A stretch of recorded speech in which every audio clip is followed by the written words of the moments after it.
Patuloy ngayong iniimbestigahan ng Bureau of Fire Protection ng Baguio ang pagkasunog ng isang silid ng Department of Public Works and Highways, Cordillera Administrative Region o DPWH Car Office sa Engineers Hill, Baguio City, pasado alas 5 ng hapon, Enero 14. Ayon kay Fire Superintendent Mark Anthony Dangatan, City Fire Marshal ng Bureau of Fire Protection ng Baguio City, agad ding napulang nasabing sunog at dineklara ang fire out bago mag-alas 6 ng hapon sa nasabing araw.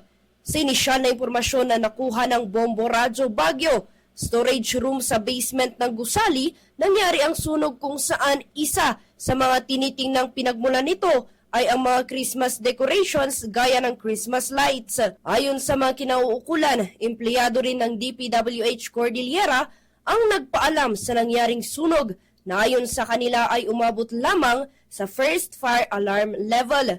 Sa opisyal na pahayag naman ng Department of Public Works and Highways, aabot lamang sa 2 metro kwadrado na bahagi ng silid ang nasunog at ito ay fully secured na. Tiniyak din ng ahensya na walang nasaktan sa nasabing insidente. Sinabi rin nito na nakikipag-ugnayan na sila sa Bureau of Fire Protection at sa lokal na pamahalaan ng Baguio para sa imbestigasyon kung ano ang sanhi ng nasabing insidente.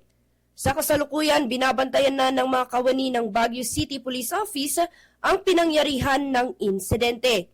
Patuloy ring nakikipag-ugnayan ng Bombo Radyo Baguio upang makakuha ng karagdagang impormasyon mula sa mga kinauukulang sa kasalukuyan ay tumangging magbigay ng pahayag.